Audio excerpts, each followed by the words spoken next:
例のささやきの朗読や。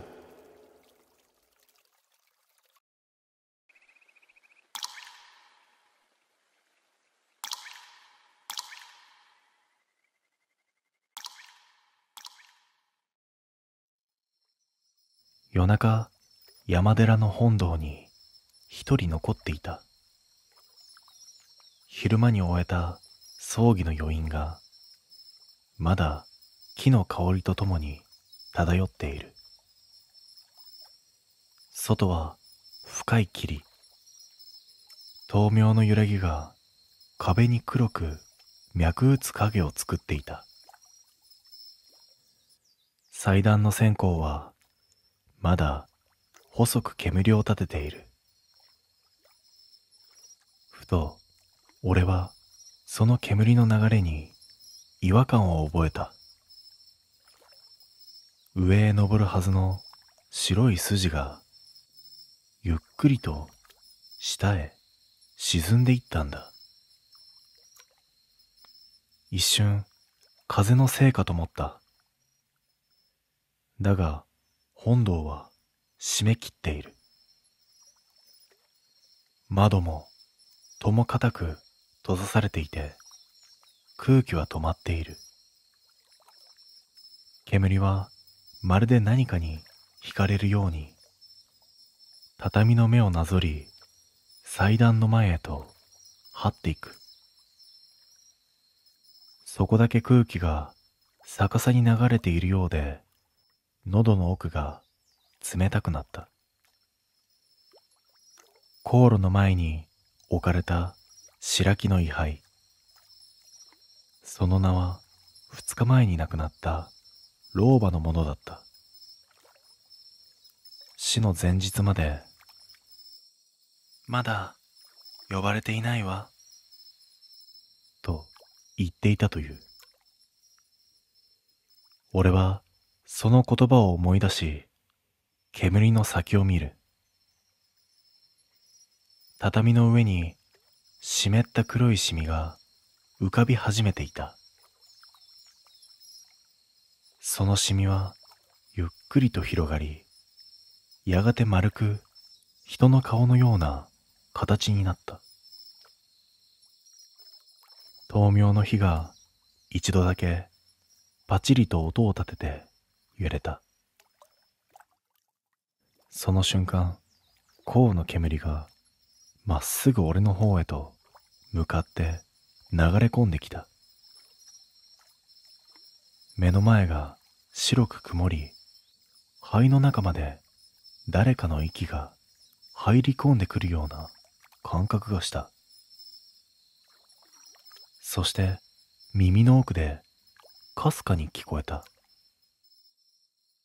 まだ帰っていないの。煙を吸い込んだあの瞬間、胸の奥に重いものが残った。息を吐くたび、体の内側から線香の香りがにじみ出るようで気味が悪かった。その夜は雨も降らず、ただ霧だけが濃く、鐘楼の音も聞こえないほど静かだった。本堂の奥で経机の前に座り直し、読経を始めた。声を出すと音が吸い込まれる。木の柱も仏具もまるで音を飲み込むように黙り込んでいた。ふと視界の端で何かが動いた。祭壇の左端、いつもは誰も座らぬからからの座布団の上に今朝の裾が見えた気がした。俺は気のせいかと思い、視線をそらさずに経を唱え続ける。だが紙をめくる音が俺の動きと重ならない。誰かが同じ経を唱え、同じ速さでめくっているんだ。心拍が乱れ、指先が震えた。呼吸を整えようとしても、胸の奥の線香がまた息を立てる。あの香の煙がまだ体の中にある気がした。視線を上げると座布団の上に影が濃くなっている。それは人の形に膨らみ、やがて輪郭が浮かんだ。老女、あの位牌の名の主だ。しかしその顔は白布をかぶったまま、頬のあたりでわずかに動き、息をしていた。帰れないんです。声が風のように本堂を抜けた。俺の口が動いたのか、影が喋ったのか、わからない。だが、その言葉と同時に、祭壇の灯明がすべて消えた。闇の中で畳をする音が3度。誰かが正座をしている。闇の奥から湿った香の匂いが再び近づいてきた。煙がまた俺の鼻先で渦を巻く。そして囁くような声で耳元に触れた。あの人をまだ呼んでいないの。闇に沈んだ本堂の中で俺は息を殺した。灯明は消え、雨も風もないのに線香だけが燃え続けている。その煙は床を這い、ゆっくりと俺の足元へと寄ってきた。白い煙のように絡みつき、次第に重く温度を持っていく。そして畳を濡らすような何かの滴る音がした。手探りで数珠を握る。冷たい。経を唱えようと口を開いたが声が出ない。喉の奥に誰かの息が入り込んでいた。それは俺の息ではない。外からゆっくりと押し込まれてくる。肺の中が満たされるたびに心臓の鼓動が遠ざかっていく。不意に目の前が白く光った。香炉の火が勝手に燃え上がったんだ。煙が逆流し、天井ではなく床の一点に吸い込まれていく。そこに黒いシミが再び現れた。それは口を開けたような形をしており、中から何かがこちらを覗いていた。俺は合掌したまま動けなかった。次の瞬間、声がした。もう一人残っている。その言葉とともに香炉が倒れ、灰が広がる。煙が渦を巻き、俺の体を包み込んだ。鼻、口、耳の穴、すべてから白い煙が入ってくる。胸の奥が焼けるように熱く、視界が反転した。気がつくと朝だった。本堂の扉は開き、外から光が差していた。香炉は元に戻り、線香は半分だけ残っている。だが、祭壇の前にはもう一つの位牌が増えていた。墨のような筆跡で書かれた名前。無名孤児。それはこの寺で夜を越えた者の名として昔から記されてきたという。俺はただ静かに手を合わせた。香の煙はゆっくりと上に登っていった。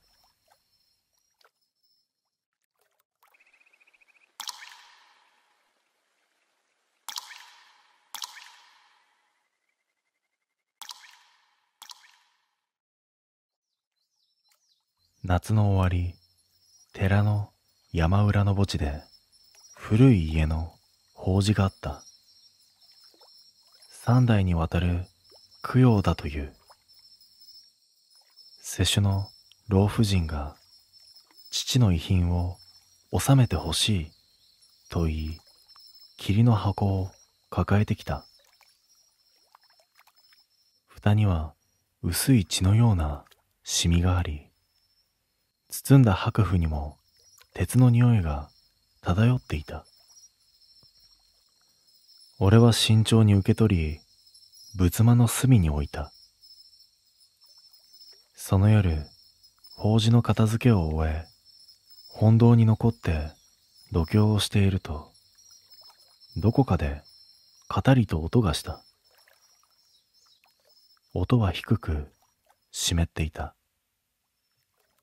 目を向けると、仏壇の前に置いたあの桐の箱がわずかに動いたように見えた。気のせいかと思い経を続けたが、再びコトッと音が鳴る。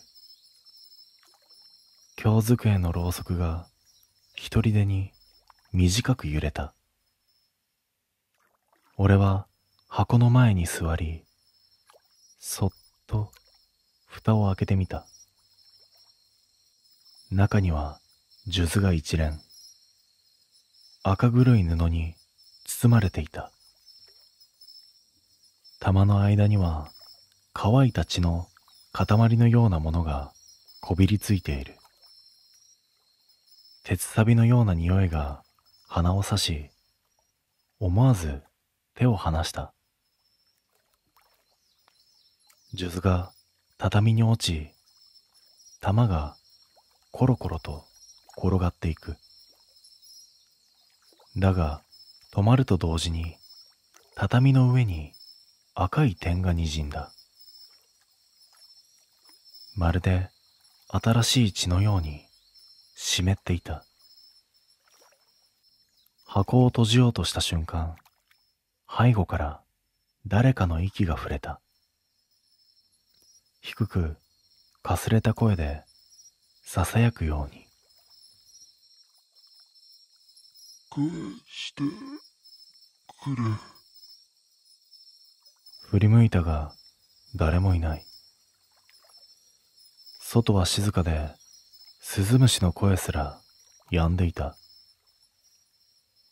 ただ手の中の数珠だけがじっとりと湿っている。ふと手のひらを見ると、玉の跡に沿って血がにじんでいた。俺は慌てて数珠を布で包み直し、再び箱に戻した。その瞬間、経机の上のろうそくが音もなく消えた。闇の中で箱の中からポタッポタッと何かが滴る音がした。湿った血の匂いが徐々に本堂全体に満ちていった。翌朝、仏間を覗くと、霧の箱が少し開いていた。昨夜きっちり閉めたはずなのに、蓋がわずかにずれている。中の数珠は形を変え、玉のいくつかが抜け落ちて畳の上に散らばっていた。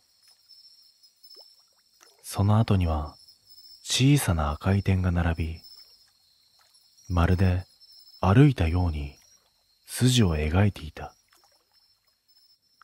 老婦人に確認しようと思い電話を入れたが、誰も出ない。胸騒ぎを覚え、午後に訪ねると、玄関には香の匂いが漂っていた。近所の者が言うには、朝方に倒れ、そのまま息を引き取ったという。俺は言葉を失い、合掌した。だが、ふと気づく。あの数珠、渡されたのは昨日。つまり、彼女の死より前だった。寺に戻る途中、手の中に妙な痛みを感じた。見れば、手のひらに数珠の跡がくっきりと浮かび上がっている。布の上からでも玉の冷たさが伝わる。それは持つなと言われているようだった。その夜、再び本堂に座り、経を唱えながら数珠を前に置いた。その瞬間、風もないのに経机の紙がふわりとめくれた。目を向けると、数珠が自ら動き出した。玉と玉がすれ合い、かすかな音を立てて輪を描いていく。まるで誰かの手首を再現するかのように、骨のような形になった。その時、低い声が聞こえた。奪ったのはあなたじゃない。声は床の下から響く。畳の隙間から薄く血のような液体が染み出してくる。俺は慌てて数珠を掴んだが、冷たさに指がこわばった。玉の一つが弾け、血が散った。それが俺の指に触れた瞬間、頭の中に映像が流れ込んだ。男の顔、数珠を引きちぎり逃げる姿、それを追う老婦人、そして夜の闇に消える二人。その映像の最後で、あの声がもう一度囁いた。してくれ。その夜、俺は数珠を寺の裏山に持って行った。霧が深く、鐘の音も届かない。墓地の中央に小さな灯明を灯し、布を解く。数珠はすでに黒く変色し、玉の隙間から細い糸のようなものが垂れていた。それは血の筋に見えた。読経を始める。声を出すたびに空気が重く沈んでいく。まるで山そのものが息を止めているようだった。やがて灯明が一瞬だけ青白く光り、影が地面に広がった。その影の中に老婦人ともう一人の男が並んで座っているのが見えた。どちらも口を開かず、ただ俺の手元を見つめている。お返しします。そうつぶやき、数珠を墓の前に置いた。その瞬間、玉が一つ一つ弾け、砂のように崩れ落ちた。風もないのに、灰のような粒が空に舞い上がる。それらは光の粒となり、ゆっくりと墓石の隙間に吸い込まれていった。同時に老婦人の影が薄れていく。男の影が手を伸ばした。それは彼女の手を握る仕草だった。その二人は霧の向こうへ静かに消えた。気づけば灯明の火だけが残っていた。あたりは再び静まり返り、虫の声が戻ってくる。だが手の中にはまだぬくもりがあった。指先を見ると血の跡は消えていない。洗ってもこすっても薄く赤い輪が残っている。翌朝、墓地を訪れると、昨夜置いた場所に新しい数珠が置かれていた。白木の札にはこう記されていた。返還供養、成就。誰が置いたのかはわからない。ただ、その夜以来、本堂の香の匂いはしなくなった。代わりに雨上がりのような清い匂いが漂うようになった。だが、時折、経を唱える最中、手のひらが勝手に数珠を回すことがある。その玉の一つが、ほんの一瞬だけ湿っているのを感じるたびに、俺は静かに目を閉じる。きっとあの夜の二人がまだどこかで祈っているのだろう。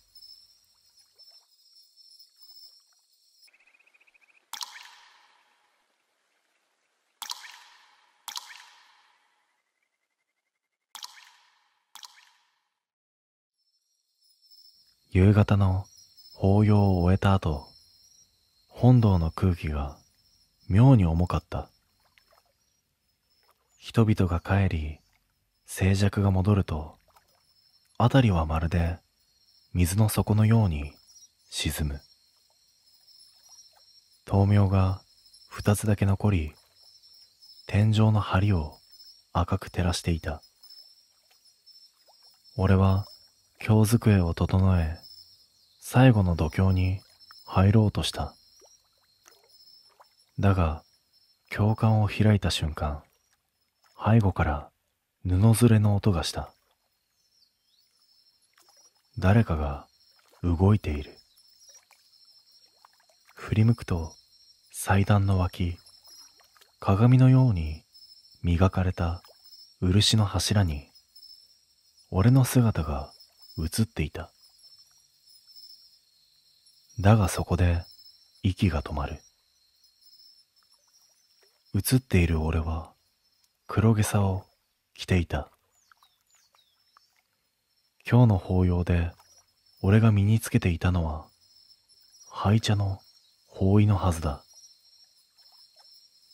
そのもう一人の俺はゆっくりと度胸を始めた。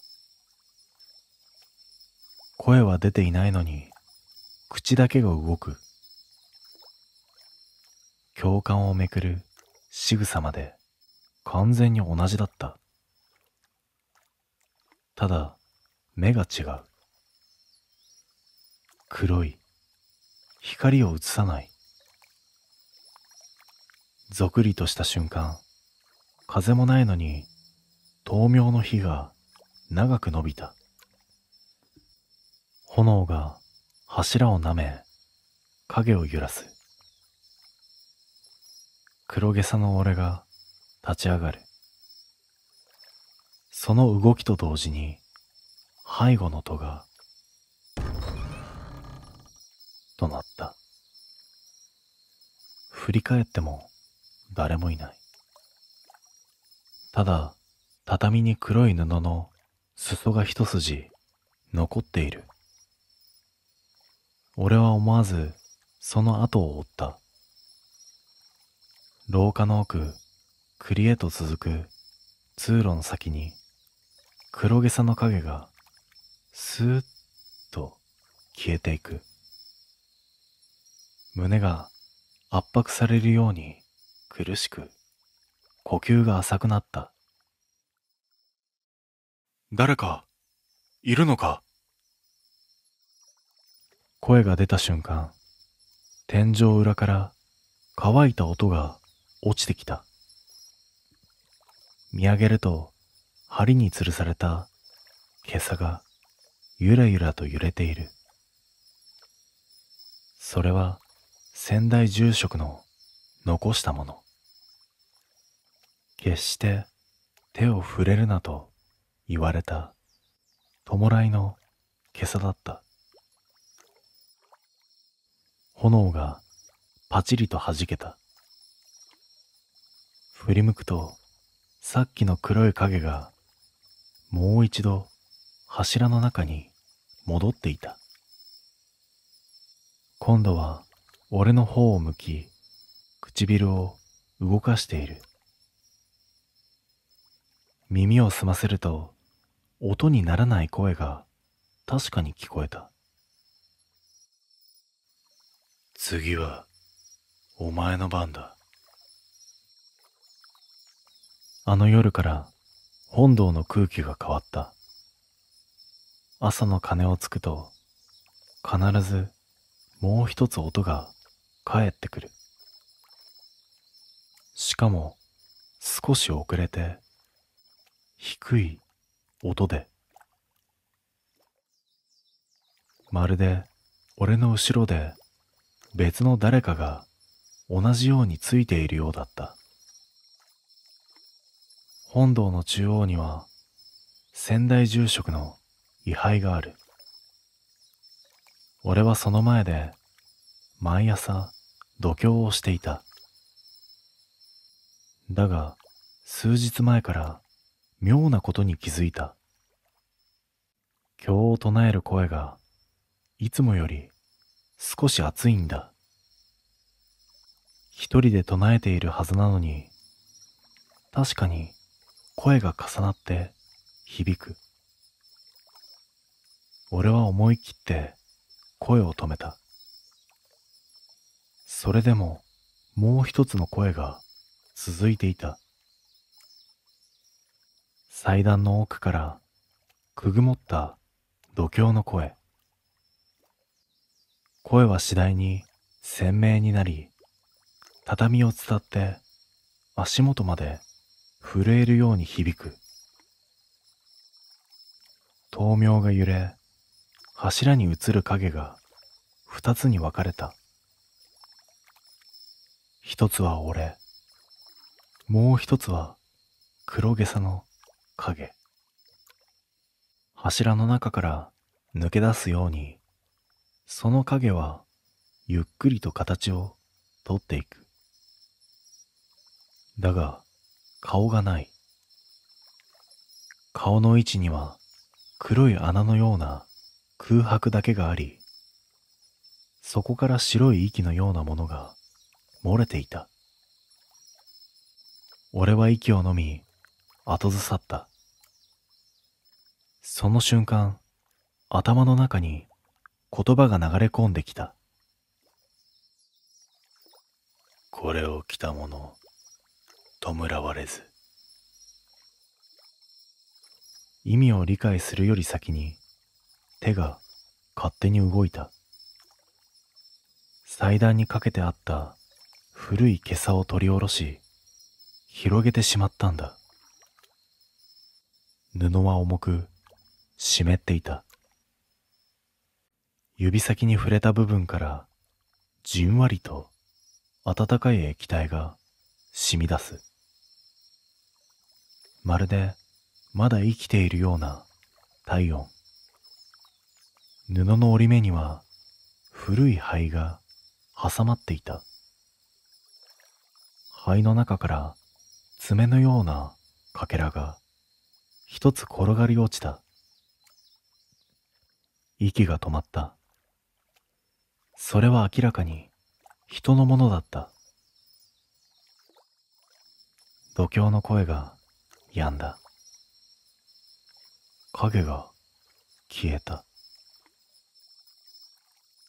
だが手にした黒袈裟の重みだけが現実に残っている。そして次の瞬間、頭の奥で誰かが囁いた。これを切ろ。黒袈裟を手にした瞬間、背筋が凍りついた。それは布というより冷たい皮膚のようだった。触れるたびに内側から脈を打ち、かすかに呼吸をしている。逃げようとしても指先が離れない。まるで布が意志を持ち、俺を選んだかのようだった。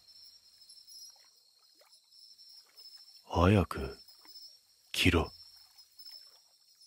その声は外からではなく頭の中に響いていた。拒むほど強く脳を圧迫するように響く。気づけば俺はゆっくりと袈裟を肩にかけていた。布が肌に触れた瞬間、胸の奥が熱くなり、息が苦しくなった。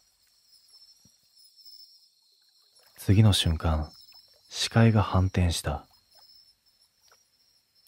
俺は本堂の中央に座っていた。祭壇の灯明が勝手に灯り、経机の前に黒い影が立っている。それは俺と同じ姿をしていた。俺は黒袈裟。そいつは元の俺。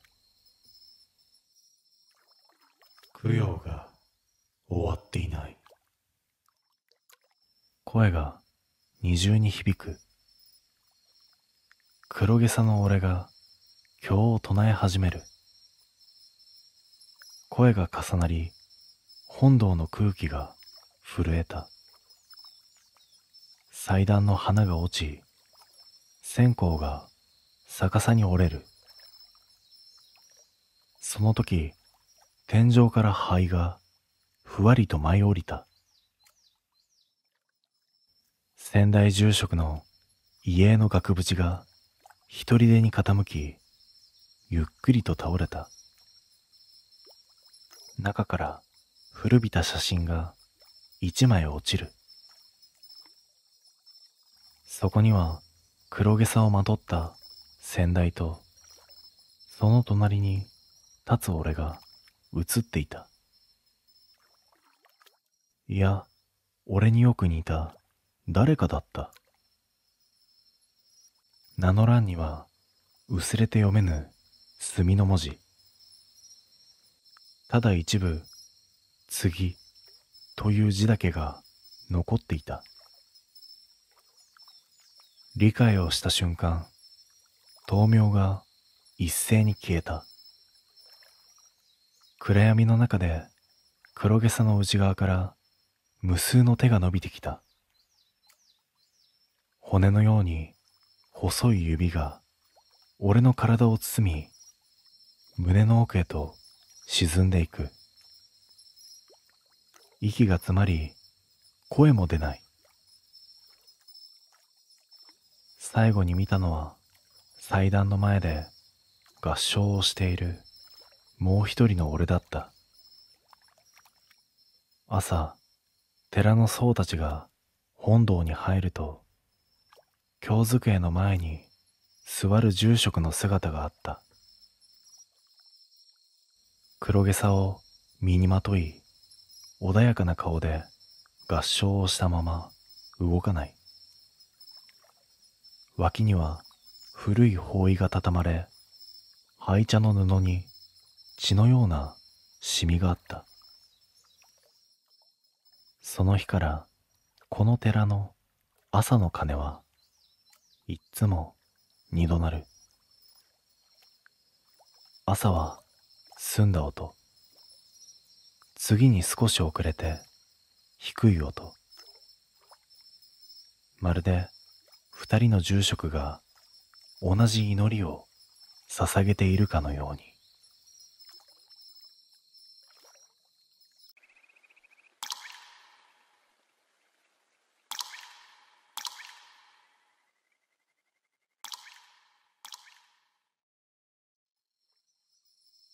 本堂の奥、誰も近づかぬ棚の最上段にそれはあった。白い布をかぶせられた一枚の位牌。前任の住職、つまり師匠にあたる方から決して触れてはならないと言われていたものだ。理由は聞かなかった。師匠の口調は静かだったが、いつもの柔らかさがなかった。布越しにも伝わる重みと湿り気のような冷たさ。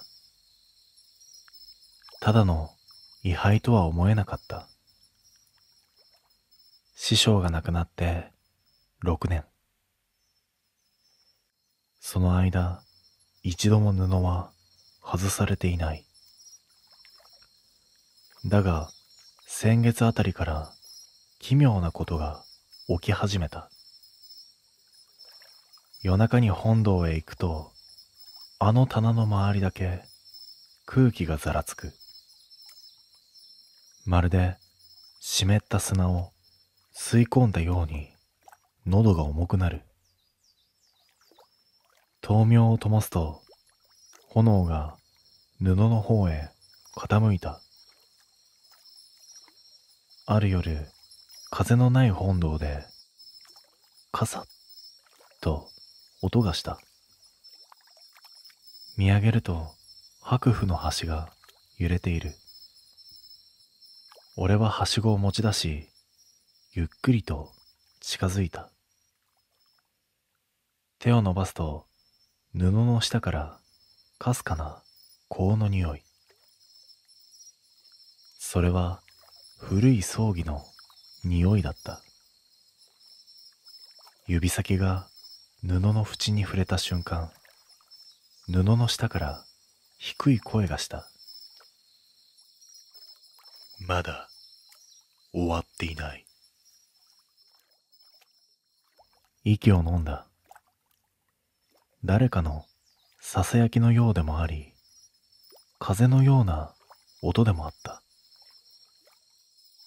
思わず手を離すと、布が一瞬だけ浮き、下の位牌の角が見えた。そこには墨のように濃い赤で書かれた戒名の一文字が覗いていた。封じるの文字だった。その夜から夢を見るようになった。暗い本堂の中で誰かが読経を続けている。声の主は見えない。ただ、灯明の向こうに白符をかぶった位牌が一つこちらを向いていた。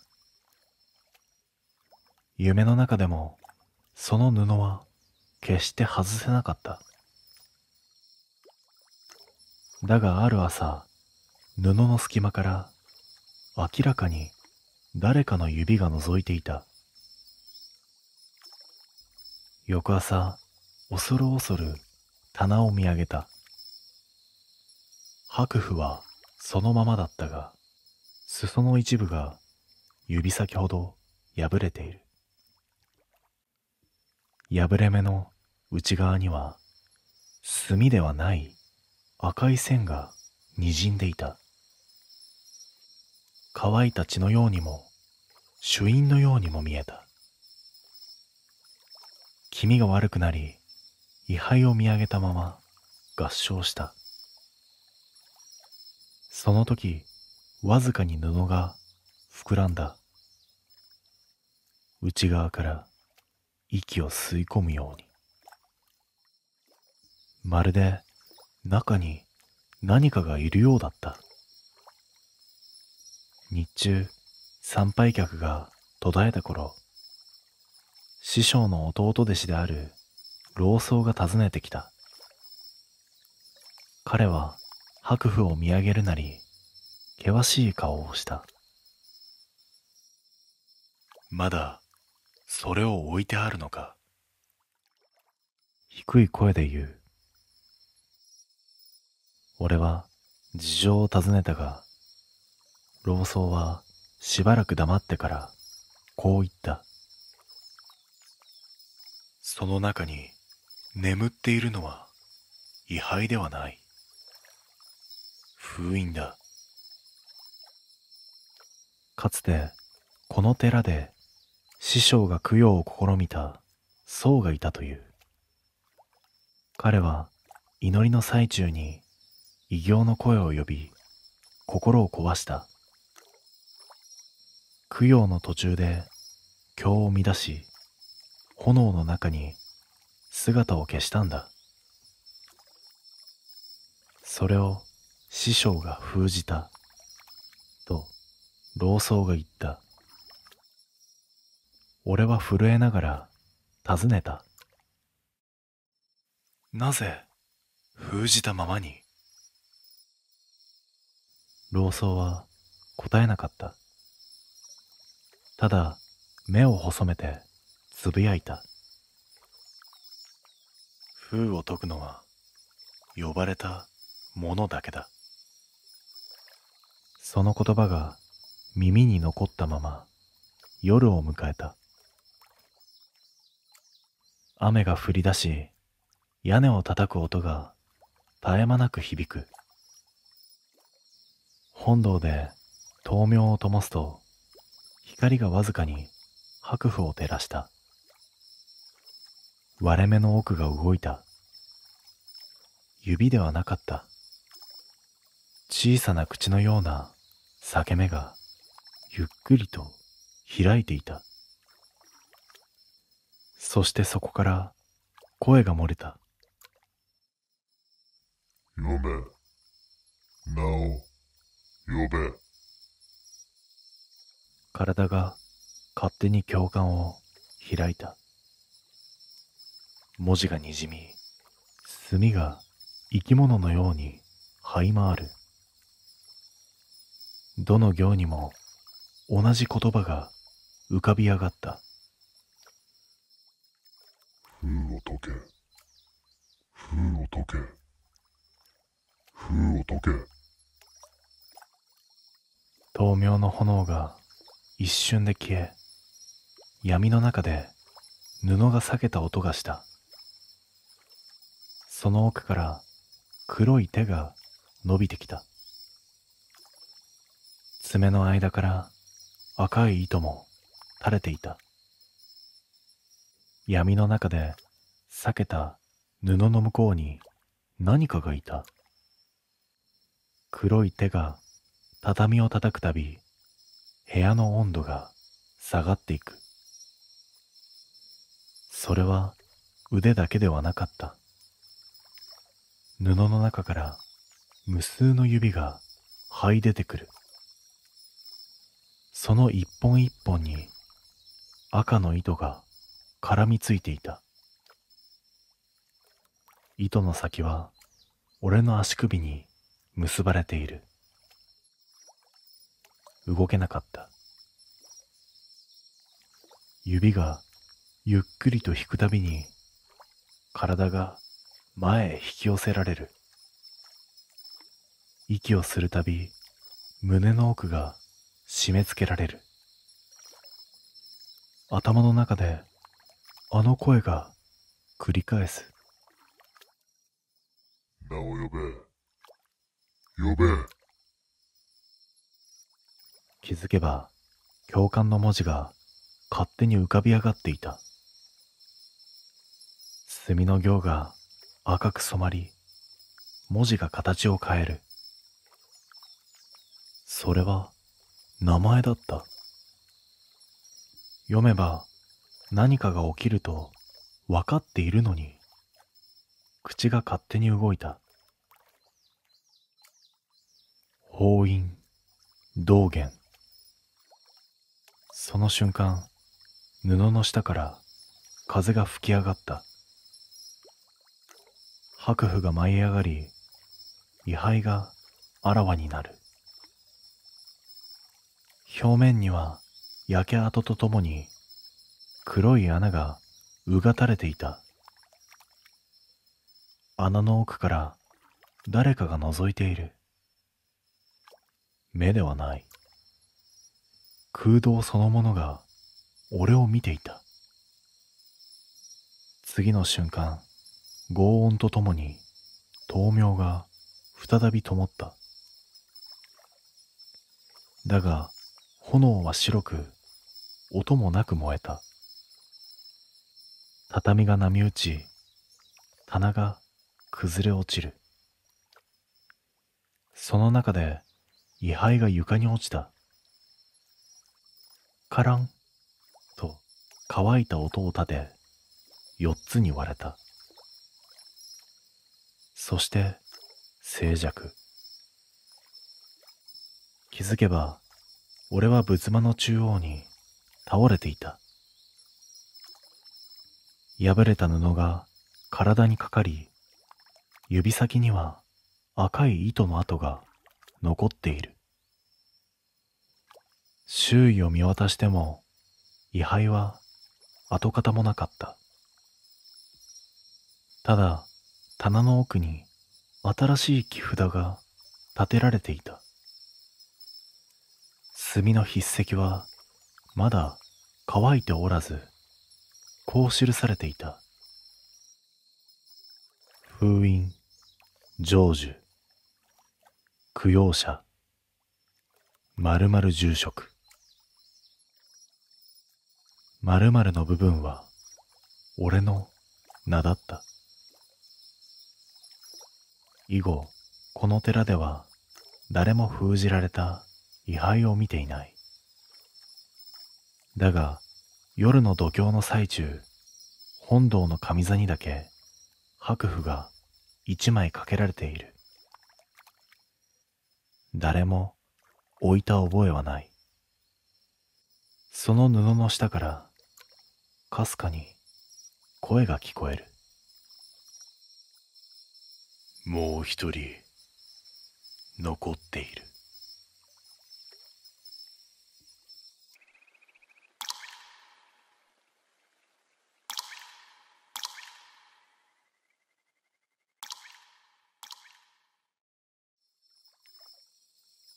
8月の終わり、寺の境内で夏祭りが行われた。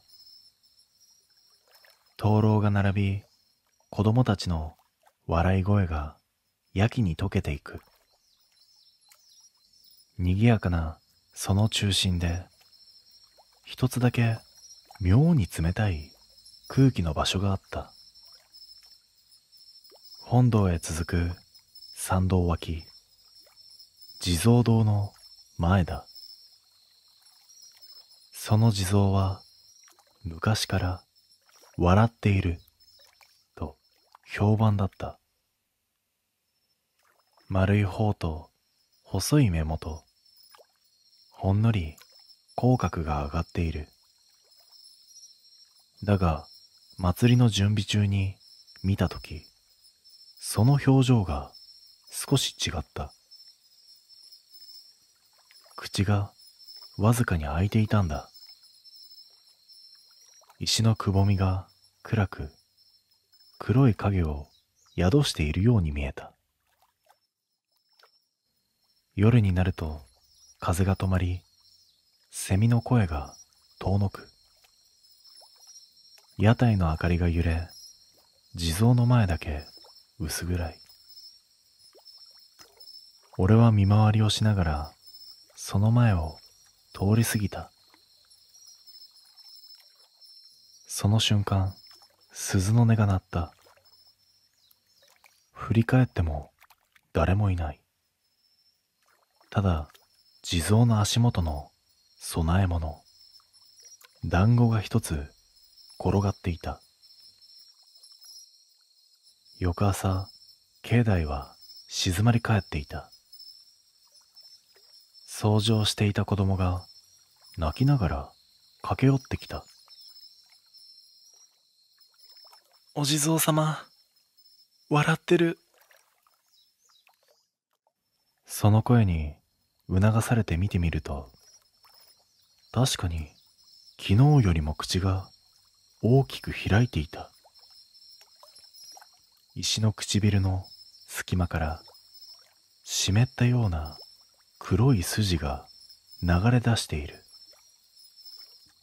不思議なことに、その日から子供が次々と熱を出した。町の医者も首をかしげるばかり。祭りの片付けをしていた年寄りたちは、昔もあったと言い出した。その地蔵が笑う年には必ず子供が倒れる。その言葉を聞いた夜、俺は懐中灯を手に地蔵堂へ向かった。参道は湿っており、足音が吸い込まれる。明かりを当てると、石の目がうっすらと濡れていた。水ではない。涙のように何かが流れた跡があった。そして見上げたその瞬間、地蔵の口が音を立てて開いた。地蔵堂の中は湿った冷気で満ちていた。明かりを向けると石の表面が呼吸をしているように見える。古い木札がいくつも吊るされていた。どれも墨がにじみ、読めるのはただ一文字。沈める。どうやらこの銅自体が何かを沈めるためのものらしかった。地蔵の足元には古い供養帳が置かれていた。紙は茶色く変色し、虫食いが広がっている。その中にある記録が残っていた。昭和32年、子供7名、供養。昭和48年、祭り札、中止。そして最後の行に、墨がにじむように記されていた。再び笑うとき、祈りを絶やすな。胸の奥がざわめいた。地蔵の口はわずかに動き続けている。風はない。なのに唇が震えるように見えた。覗き込んだ瞬間、冷たい息が顔に触れた。石の中から吹く風。そんなはずはない。お願いです。かすれた声がした。耳元か地蔵の中かわからない。明かりを落とすと闇が生き物のように揺れた。次の瞬間、何かが口の奥でぬらりと動いた。白い人の指のようなものだった。俺は思わず後ずさった。地蔵の前に置いていた団子が一つまた一つと潰れていく。まるで見えない手で押しつぶされるように。潰れる音に合わせて地蔵の口元がゆっくりと笑みに変わった。恐怖よりも先に妙な悲しみがこみ上げた。地蔵の口から子供のような声があふれたんだ。もう遊びたい。その声と同時に境内の鐘が一人でになった。遠くの住宅から子供の泣き声が響く。俺の胸の奥で何かが呼ばれているような感覚がした。明かりを消すと暗闇の中で確かに見えた。地蔵の足元に濡れた小さな手形がいくつも重なっている。それは昨日倒れた子供たちの名前の数と同じだった。翌朝、境内は霧に包まれていた。鐘をつこうと外に出ると、地蔵堂の前に人だかりができている。誰かが叫んだ。お地蔵様が笑ってる。近づくと堂の扉が開いていた。昨夜は確かに閉めておいたはずだ。中では地蔵がまるで人を迎えるように口を広げていた。そこからは淡い香が漂い、子供の笑い声のようなものが混じっていた。俺は人々を下がらせ、一人で堂に入った。灯明を灯すと壁一面に無数の手形が浮かび上がった。小さな手のひらの跡が黒く染みつき、まるで内側から叩いたようだった。地蔵の口元に目を向けると、昨夜見た指のようなものがいくつも動いていた。石の内側から子供の手が押し出されていたんだ。ここから出して。その声は確かに聞こえた。俺は反射的に度胸を始めた。経を唱えると地蔵の笑みが徐々に消えていく。だが同時に堂の外で子供の泣き声が次々に上がった。目を凝らすと境内に立つ灯籠の影が子供の形をして揺れていた。影たちは堂の方へとゆっくりと集まり、やがて地蔵の口元に触れた瞬間、光の粒となって吸い込まれていった。最後の一つが吸い込まれたとき、地蔵の口から赤黒い水が滴り落ちた。床にシミを作りながら、やがて静かに止まる。その代わり、地蔵の表情が変わっていた。笑っていなかった。ただ、どこか苦しげに唇を閉じていた。祭りで倒れた子供たちは、その夜を境に目を覚ました。誰も何があったのかは覚えていない。ただ一人、年長の子だけが俺に言った。夢の中でお地蔵様が泣いてた。数日後、地蔵堂の前に新しい木札を立てた。そこにはこう記した。この笑み、二度と咲かすな。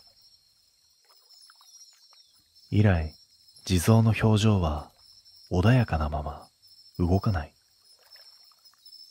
だが、夏祭りの夜になると、風のない境内で鈴の音が一つ鳴る。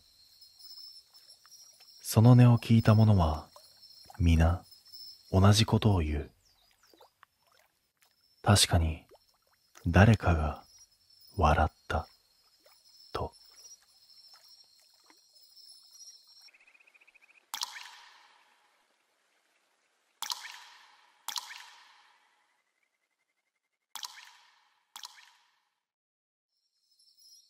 雨の降る午後、俺は一人の老人の葬儀を務めていた。小さな村の外れ、竹林に囲まれた古い寺。参列者はわずか3人。いずれも血縁の薄いものばかり。不思議なほど静かな葬式だった。鐘の音も香の煙もすぐに雨に飲まれて消える。度胸の途中、奇妙な違和感を覚えた。棺の中からかすかに音がしたんだ。最初は雨粒が叩く音と思った。だが次第にそれが叩くリズムを持ち始めた。まるで中から誰かが扉を叩いているように。背筋を伝う冷たい感覚。俺は声を乱さぬよう今日を続けた。しかし棺の音は止まらない。ことことこと。打つたびに木の蓋がわずかに動く。参列者の一人が小さく悲鳴を上げた。今、動きましたよね。もう一人の男が顔をしかめ、風邪でしょう、と言ったが、その声は震えていた。今日の最後の一節に差し掛かると、音がピタリと止んだ。やっと静まったか、と思った瞬間、棺の隙間から白い煙が細く立ち上がった。香の煙とは違う。焦げたような、湿ったような匂い。その煙が俺の顔に触れた瞬間、耳の奥で声がした。まだここにいる。喉の奥が凍りついた。誰も喋っていない。参列者たちは顔を見合わせ、唇を噛みしめている。声は確かに棺の中からだった。恐る恐る蓋に手を伸ばしたが、中を確かめることはできなかった。その夜、葬儀が行われるはずだったんだ。俺はその棺の前で一礼し、どうか安らかに、とだけつぶやいた。だが、振り返ると祭壇の灯明が揺れ、炎の形が人の顔のように見えた。その口だけがはっきりと笑っていた。火葬場は山裾にあった。雨は止み、湿った風だけが吹いていた。古びた窯の中に棺が入れられ、重い扉が閉まる。度胸を、と係の男に促され、俺はゆっくりと経を唱え始めた。火がついた瞬間、空気が変わった。生暖かい風が背中を撫で、窯の中から低い音が響く。ボーッと炎がうなるたび、中で何かが動いたように見えた。経を唱える声が震える。耳の奥であの言葉が再びよみがえった。まだここにいる。炎が窓の奥で揺れ、影が踊る。その影の中に人の顔が浮かんでいた。笑っているようにも、泣いているようにも見える。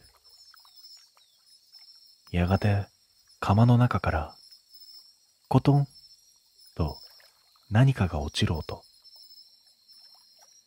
係員が首をかしげ、火力を弱めた。何か残りましたかね。窯の扉が開かれた瞬間、白い煙が外へ吹き出した。その煙が俺の袈裟にまとわりつき、離れない。焦げた匂いとともに声が混じっていた。ありがとう。でも、まだ。俺は思わず一歩下がった。煙は形を保ったまま、人の上半身のように揺れていた。棺のあった場所には骨が崩れ、灰が山のように積もっている。その灰の中央で小さな手が浮かび上がった。指が5本はっきりと見える。それがわずかに動いた。係員が悲鳴を上げて走り去った。俺はただ経を唱えるしかなかった。声が震えるたび、肺が震え、手が沈んでいく。沈む瞬間、確かに笑う声がした。すべてが静まり返った後、肺の中には一つの形が残った。小さな玉のような骨のかけら。まるで数珠の玉のように丸く、表面には薄く炭が焼き付いていた。よく見ると、それは口を開けた人の顔の形をしていた。俺はそれをそっと包み、寺へ持ち帰った。